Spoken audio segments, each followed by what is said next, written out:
Dear student, কেমন আছো? ভালো আছো সবাই? আজকে আমরা তোমাদের যে চ্যাপ্টারটা শুরু করব সেটা হচ্ছে সরল সুদ। খুবই ইন্টারেস্টিং একটা চ্যাপ্টার। যাই হোক, সেই চ্যাপ্টারটা শুরু করার আগে বলে দিই, দ্বিঘাত সমীকরণের অঙ্ক অর্থাৎ প্রথম অধ্যায়টা যারা এখনো করনি বা দেখা হয়নি, প্রথম অধ্যায়ের ভিডিওগুলো দ্বিঘাত সমীকরণের উপর, সেই অধ্যায়ের ভিডিওগুলোর লিংক ডেসক্রিপশন বক্সে দেওয়া আছে, অবশ্যই গিয়ে দেখে নাও, খুব ভালো লাগবে। যাই হোক, আজকে আমরা শুরু করছি সিম্পল ইন্টারেস্ট বা সরল সুদ। খুবই গুরুত্বপূর্ণ এবং খুবই সহজ একটি চ্যাপ্টার তোমাদের জন্য। সরল সুদটা কি জিনিস সেটা জানতে গেলে আগে আমাকে কিছু ব্যাংকের একটু ব্যাপার জানতে হবে। ব্যাংকের ব্যাপারটা কি? যখন আমরা ব্যাংকে অ্যাকাউন্ট খুলি, অ্যাকাউন্ট কার কার আছে? অনেকেরই অ্যাকাউন্ট আছে।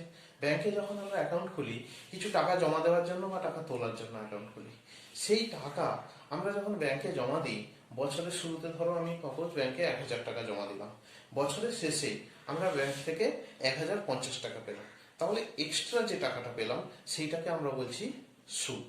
কি বললাম, বোঝা গেল? এক্সট্রা যে টাকাটা পাচ্ছি সেটা হচ্ছে সুদ।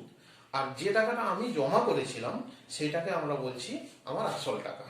ঠিক আছে? আচ্ছা, কেন এই সুদটা পেলাম? ব্যাংকে আমি যখন টাকা জমা দিই না, ব্যাংক হচ্ছে আমার টাকাটা ব্যবহার করে, ওরা নিজস্ব কাজে লাগায় ওই টাকাটা নিয়ে, সেই জন্য তার দরুন আমাকে কিছু টাকা ওরা এক্সট্রা দেয়। ঠিক আছে?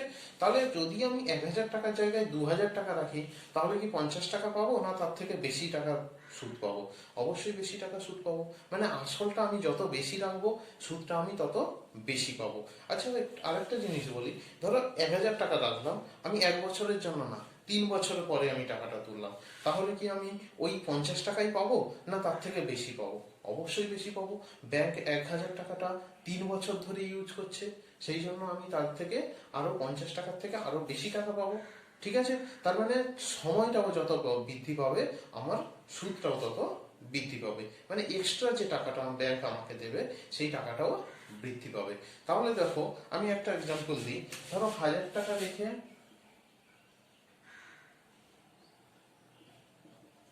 আমি 50 টাকা, 1,050 টাকা পেয়েছি, তাহলে এখানে সময় হচ্ছে 1 বছর সময়। 1 বছর সময়। দেখো, এখানে কয়েকটা জিনিস আমাদের জানতে হবে। সরল সুদ করতে গেলে কয়েকটা টার্ম জানতে হবে আমাদের। সেই টার্মগুলো কি? 1 নম্বর হচ্ছে আসল। আসল কি জিনিস? আসল বা এটাকে আমরা প্রিন্সিপাল বলছি। আসল বা প্রিন্সিপাল কি জিনিস, যেটাকে আমরা পি দিয়ে ডিনোট করি। প্রিন্সিপাল কি জিনিস? আমি যে টাকাটা জমা করছি, এই 1,000 টাকা, এই 1,000 টাকাটা হচ্ছে আসল বা প্রিন্সিপাল। ঠিক আছে? আর কি? এইখানে সময় জানতে হবে। সময়টা কি? টাইম। সময়টাকে আমরা ডিনোট করব কি দিয়ে? টি দিয়ে। ঠিক আছে? এখানে সময়টা কি? 1 বছর। যত সময় পরে আমি টাকাটা তুলবো সেইটা হচ্ছে টাইম। ঠিক আছে? আর হচ্ছে কি? সুদ। সুদটাকে আমরা বলছি ইন্টারেস্ট। এটাকে আমরা আই দিয়ে ডিনোট করি। ইন্টারেস্টটা কত? এক্সট্রা আমি যে টাকাটা পেলাম, এইখানে এক্সট্রা আমি পেলাম কত? 50 টাকা।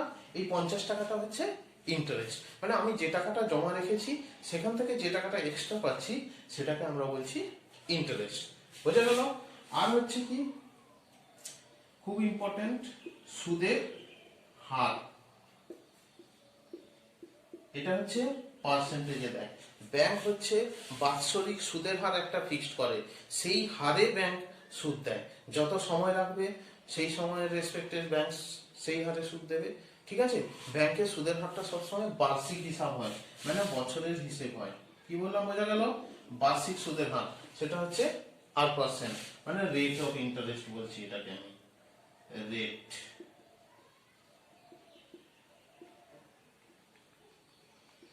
সেটাকে আমরা আর দিয়ে ডিনোট করছি এবং এটা পার্সেন্টেজ দিয়ে ডিনোট করছি। তাহলে সুদ, আসল হচ্ছে পি, আর সময় যদি টি হয়, আর সুদ যদি আই হয়, আর সুদের হার যদি আর পার্সেন্ট হয়, তাহলে আমি সুদটা কত পাবো সেটা আমরা হিসেব করব।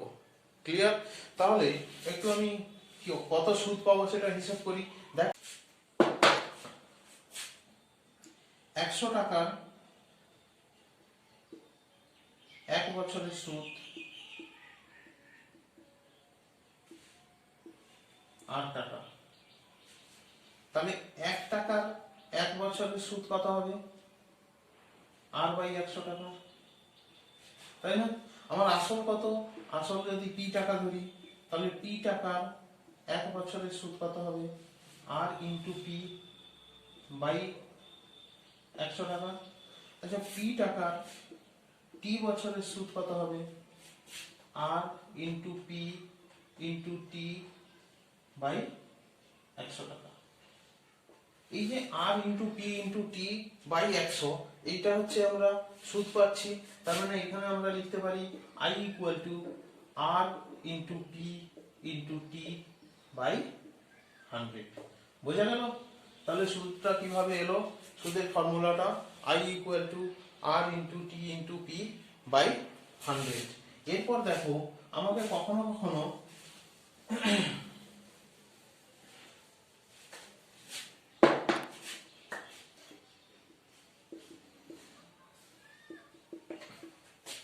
কখনো কখনো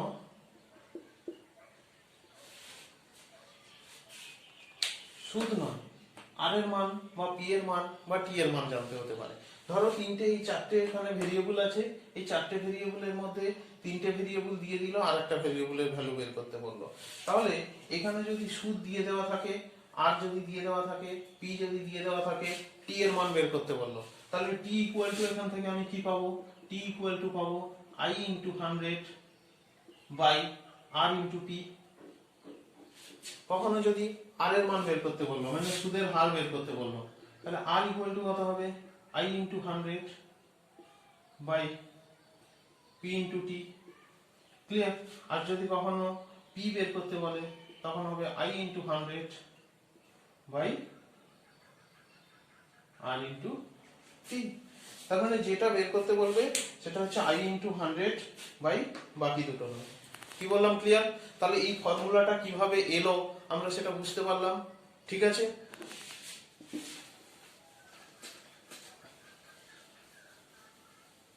কিছু প্রবলেম যখন আমরা করব, তখন তোমাদের বই থেকে আরো কিছু সমস্যা এখানে আমরা সমাধান করব। ঠিক আছে? আর কিছু টার্ম এখানে আরেকটু জানতে হবে। ধরো আমি ব্যাংকে টাকা রাখলাম, ব্যাংকে টাকা রাখলাম, ব্যাংক কার কাছ থেকে টাকা নিল? আমার কাছ থেকে টাকা নিল। এখানে আমি হচ্ছি উত্তমর্ণ বা ক্রেডিটর। কি বললাম? বোঝা গেল? যে টাকা দিচ্ছে, যে টাকা দিচ্ছে সে হচ্ছে উত্তমর্ণ বা ক্রেডিটর। আর যে টাকা নিচ্ছে, তাহলে ব্যাংকে আমি টাকা রাখছি, ব্যাংক আমার কাছ থেকে টাকা নিচ্ছে, মানে ব্যাংক আমাকে সুদ দিচ্ছে, ব্যাংক হচ্ছে অধমর্ণ বা ডেবিটর। বা কিছু কিছু মহাজন আছে, কিছু কিছু কিছু সেই আগের দিনের কিছু সুদ, কিছু টাকা ধার দিত, টাকা ধার নিত, এইভাবে আছে না? যারা টাকা ধার দেয় তারা হচ্ছে ক্রেডিটর, আর যারা টাকা ধার নেয় তারা হচ্ছে ডেবিটর। মানে উত্তমর্ণ একটা, আর একটা হচ্ছে অধমর্ণ। ব্যাংক, আর দেখো আমার কাছ থেকে ব্যাংক টাকা নিচ্ছে, মানে আমি হচ্ছি ক্রেডিটর। আবার ব্যাংক অন্য কাউকে লোন দিচ্ছে, সেক্ষেত্রে ব্যাংক কিন্তু ক্রেডিটর, মানে ব্যাংক হচ্ছে সেক্ষেত্রে উত্তমর্ণ, আর যে লোন নিচ্ছে সে হচ্ছে অধমর্ণ। আর এই ক্ষেত্রে আমি টাকা দিচ্ছি ব্যাংকে, মানে আমি উত্তমর্ণ, আর ব্যাংক হচ্ছে অধমর্ণ। কি বললাম? বুঝতে পেরেছো? মানে যে টাকা নেয় সে হচ্ছে অধমর্ণ, আর যে টাকা দেয় সে হচ্ছে উত্তমর্ণ। যাই হোক, এই কয়েকটা জিনিস জানলে আমরা সুদ আসলে সমস্ত ধরনের প্রবলেম সলভ করতে পারবো। যাই হোক, তোমাদের বইতে যে প্রবলেমগুলো আছে আমরা সেইগুলো নিয়ে একটু আলোচনা করি। যেরকম একটা প্রবলেম, কোয়েশ্চেন নাম্বার 3, বার্ষিক 8 হোল 1/3 এর পূর্ণ 1/3% সরল সুদের 960 টাকার 1 বছর 3 মাসের সবৃদ্ধি মূল কত হবে? সবৃদ্ধি মূল মানে কি? এখানে সুদ আর আসল মিলে যে টাকাটা হচ্ছে সেটাই হচ্ছে সবৃদ্ধি মূল। আমি 1000 টাকা রাখলাম, 1050 টাকা পেলাম, 1050 এই পুরোটাই হচ্ছে সবৃদ্ধি মূল, আর 1000 টাকাটাই হচ্ছে আসল। কি বললাম? বোঝা গেল? যে সুদ আর আসল মিলে যে টাকাটা পাচ্ছি সেটা হচ্ছে সবৃদ্ধি মূল। তাহলে এখানে সুদের হার বলে দিয়েছে 8.8 সুদের হার, সুদের হার 3 দাগের প্রবলেমটা, সুদের হার মানে 8% যেটা, সেটা হচ্ছে 8.13%। আর কি বলেছে? আর বলেছে সরল সুদে 960 টাকার 1 বছর 3 মাসের। তাহলে 960 টাকাটা কি? 960 টাকা হচ্ছে আসল, আর 1 বছর 3 মাস হচ্ছে সময়। আসল হচ্ছে এখানে কত? আসল পি হচ্ছে 960 টাকা, আর সময় টি হচ্ছে 1 বছর 3 মাস। এইখানে একটা গুরুত্বপূর্ণ জিনিস দেখো, 1 বছর 3 মাস, অবশ্যই এটাকে আমরা বছরে ট্রান্সফার করবো। প্রথমে বছর করতে গেলে কি করতে হবে? 1 বছর প্লাস 3 মাস মানে 3/12 বছর, মানে 4, 1 পূর্ণ 1-এর 4 মানে 5-এর 4 বছর। আমাকে সবৃদ্ধি মূল বের করতে বলেছে। সবৃদ্ধি মূল মানে কি? সুদ প্লাস আসল। তার মানে আগে আমরা সুদ বের করব, যেটা বেরাবে সেটার সঙ্গে আমরা আসলটা প্লাস করব। তাহলে সবৃদ্ধি মূল বের করার আগে আমরা সুদ বের করি। সুদ মানে হচ্ছে আই ইকুয়াল টু, ফর্মুলা কি ছিল? R into P into T by 100। তাহলে আর মানে কোনটা? 8 পূর্ণ 25/3%, মানে 25/3 ইন্টু পি, পি মানে হচ্ছে 960 ইন্টু টি মানে হচ্ছে 5-এর 4 বাই হচ্ছে 100। ঠিক আছে, তাহলে এইটা আমরা কাটাকাটি করি। এই জিরো কাটলো, আর কি 5, 2 কাটবে, আর কি 2 48, 4 3 12, 4 48, 5 4 25, 4 100 টাকা। 100 টাকা হচ্ছে সুদ। তাহলে সবৃদ্ধি মূল কত হবে? সবৃদ্ধি মূল হবে, দেখো আমি জমা রেখেছিলাম কত টাকা? 960 টাকা, আর 100 টাকা সুদ পেলাম। তাহলে 960 প্লাস 100 মানে 1060 টাকা। বোঝা গেল ব্যাপারটা? খুবই সহজ অঙ্ক। আরো খুব সহজ সহজ অঙ্ক আছে। আমরা 8-এর দাগের অঙ্কটা করছি, একটু অন্য ধরনের অঙ্কটা, সেই জন্য আমরা 8-এর দাগেরটা করছি।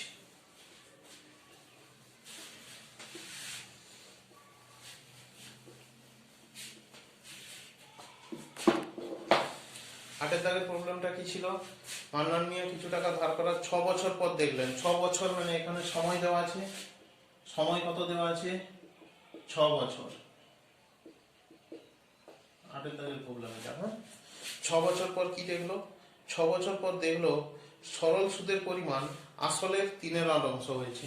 সরল সুদের পরিমাণ আসলের 3/8 অংশ হয়েছে। বার্ষিক সরল সুদের হার নির্ণয় করতে বলেছে, মানে আর এর ভ্যালু বের করতে বলেছে।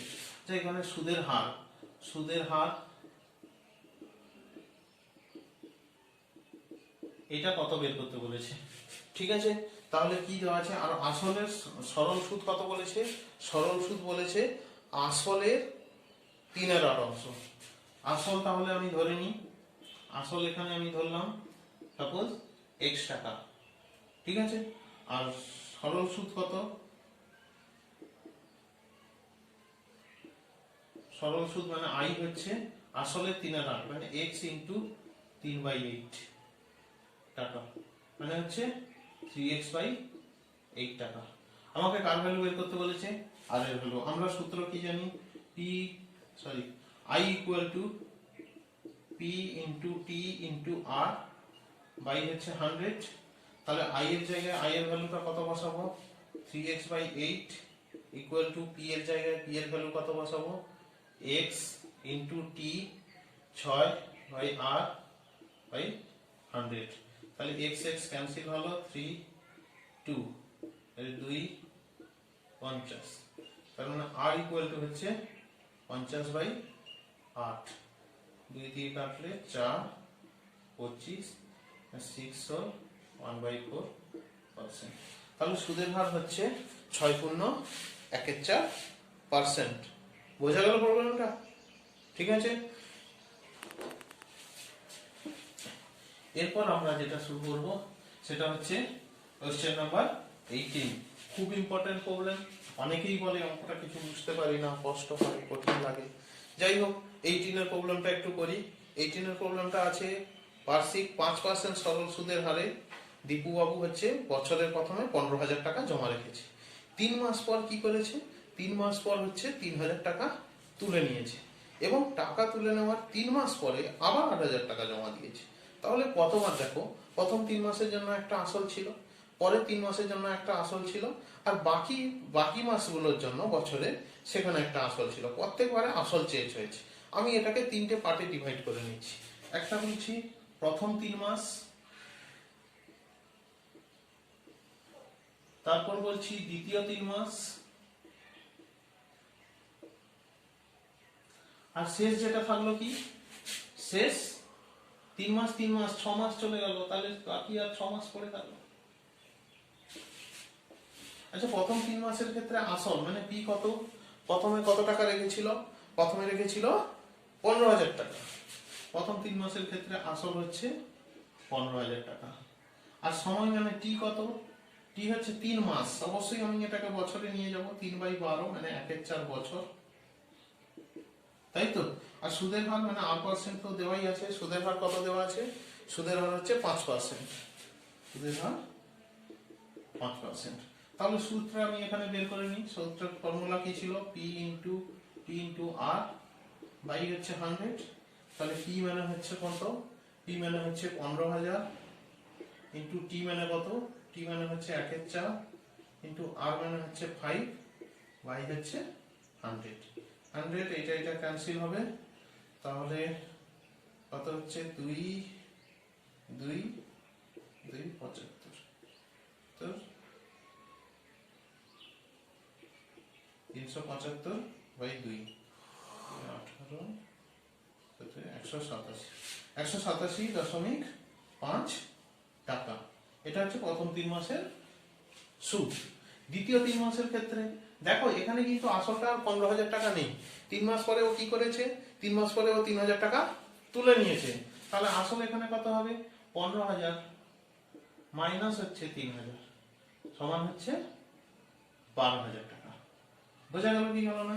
এখানেও সময় কিন্তু সেই 3 মাস মানে 3/12 বছর। আর হচ্ছে সুদের হার কত, সুদের হার একই আছে 8%। তাহলে আই এর ভ্যালুটা বের করি একই রকম ভাবে, এখানে 3/12 মানে 1/4 লিখে দিচ্ছি। তাহলে আই এর ভ্যালু হচ্ছে PTR/100, P into T into R by 100। Formula কিন্তু সেম আছে। তাহলে P এর ভ্যালু কত বসাবো, এখানে বসাবো P এর ভ্যালু 12000, T এর ভ্যালু কত বসাবো বলো তো 1/4, R এর ভ্যালু কত বসাবো 5, টোটালটা বাই 100। 100 এ 0 0 ক্যান্সেল হলো, এই 0 এই 0 ক্যান্সেল করলাম, 4 3 30, 30 পাঁচে 150 টাকা। তাহলে দ্বিতীয় 3 মাসের জন্য আমি সুদ পেলাম কত, 150 টাকা। প্রথম 3 মাসের জন্য সুদ পেয়েছিলাম কত, 187 টাকা 50 পয়সা। লাস্ট হচ্ছে আমার বাকি আছে শেষ 6 মাস। 3 মাস 3 মাস 6 মাস কেটে গেছে। 6 মাসেও কিন্তু আবার গিয়ে আসলটা চেঞ্জ হয়েছে। ও কি করেছে, আবার টাকা জমা দিয়েছে। কত টাকা জমা দিয়েছে, 8000 টাকা জমা দিয়েছে। তাহলে এখন আসল কত, 12000 টাকা। তাহলে দেখো 12000 প্লাস হচ্ছে 8000 সমান হচ্ছে তার আসল হয়ে যাচ্ছে 20000 টাকা, তাই তো। আর সময়টা কি আছে, সময় কিন্তু 6 মাস আছে। 6 মাস মানে 6/12 মানে 1/2 বছর। আর সুদের হার তো সেমই আছে 5%। তাহলে আই ইকুয়াল টু কত হবে, P T R by 100। P মানে হচ্ছে তোমার 2000, সরি 20000, টি হচ্ছে 1/2, আর হচ্ছে 5 বাই হচ্ছে 100। তাহলে এই দুটো জিরো ক্যান্সেল হলো, 2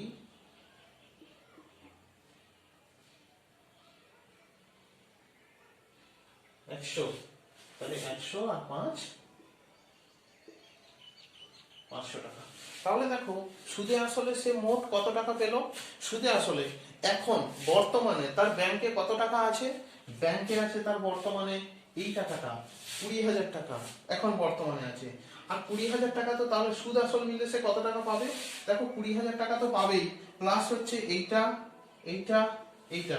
তাহলে 3 বছরের শেষে এখানে আমি লিখবো বছরের শেষে মোট টাকা তার হবে কত,